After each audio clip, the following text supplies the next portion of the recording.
Uy, tamang-tama. Si Mama, ano ginagawa? Nagluluto. Ako na nagluluto. Ako na. Tamang-tama. Kasi yung asawa dapat natin, yung tulungan din natin magluto.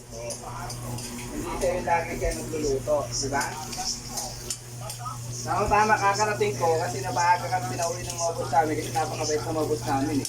Kaya pinauwi kami ng maaga, di ba? Gabis talaga. Gabis talaga yung mga boss namin.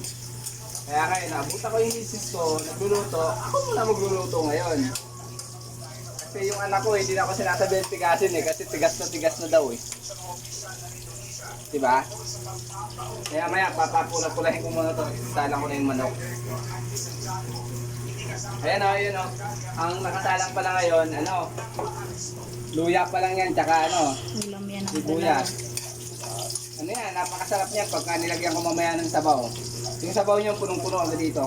Ayan, isasalang ko na yung manok. Hindi yan ulam mo. Ulam yan ang dalawa. Ha? Kala ko ulam ko to. Ulam pala ng dalawa to. Ano ba yan? Siyempre, tatay, kakain na rin ito. Uy, parang mainit yan ha. Wala lang tayong sapin. Ito, may sapin tayo. Damit. Uy. Uy. Uy, tumatalsik. Uy.